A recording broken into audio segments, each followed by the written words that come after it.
পৃথিবীর প্রত্যেকটা শূন্যস্থানই একদিন হয়তো পূরণ হয়ে যাবে, তবে বাংলাদেশের ক্রিকেটে বিশেষ করে ওডিআই ফরম্যাটে নাম্বার 6 পজিশনে যে শূন্যস্থানটা তৈরি হয়েছে, এটার পূরণ আমরা কবে দেখব এই মুহূর্তে বলাটা খুবই মুশকিল। নাম্বার 6 পজিশনে বাংলাদেশের দুই অভিজ্ঞ ক্রিকেটার মাহমুদুল্লাহ রিয়াদ এবং মুশফিকুর রহিম যে সাপোর্টটা দিয়েছেন এতদিন, এটার অভাব আমরা এখন হারে হারে টের পাচ্ছি।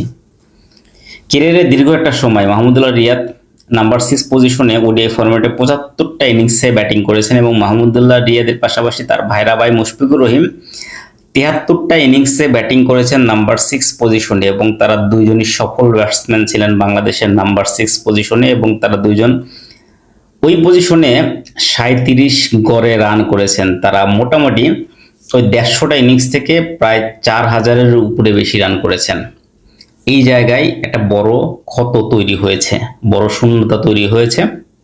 এই মুহূর্তে যাদেরকে দিয়ে চেষ্টাটা করা হচ্ছে বা যারা এই জায়গায় ইতিমধ্যেই খেলেছেন, কেউই ওই অভাবটা পূরণ করতে পারেন নাই বা তার ধারে কাছেও কেউ যেতে পারেন নাই।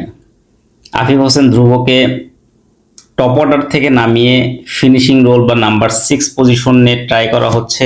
মহিদুল ইসলাম অঙ্কনেরও তাকে নিয়েও পরিকল্পনা রয়েছে, কিন্তু কতটা সফল হবে বাংলাদেশের ক্রিকেট বা টিম ম্যানেজমেন্ট কতটা সাফল্য খুঁজে পাবে তাদেরকে দিয়ে এই মুহূর্তে বলা খুবই মুশকিল। তবে আমার কাছে মনে হয় এই দুজনকে দিয়ে সম্ভবত এই জায়গা থেকে বেস্ট আউটপুট পাওয়া সম্ভব না।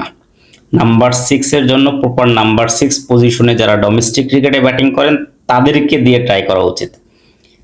তাই আমার কাছে মনে হয় ওই একটা পার্টিকুলার জায়গায় মোসাদ্দেক হোসেন সৈকত অথবা আকবর আলী, এই দুইটা নাম বেস্ট অপশন হতে পারে, কিন্তু তাদেরকে দিয়ে কিন্তু আমরা এখনো কোনো ওইভাবে সুযোগটা করে দিই নাই বা তাদেরকে পরিকল্পনায় রেখেছি কিনা টিম ম্যানেজমেন্ট সেটা নিয়ে যথেষ্ট সন্দেহ রয়েছে।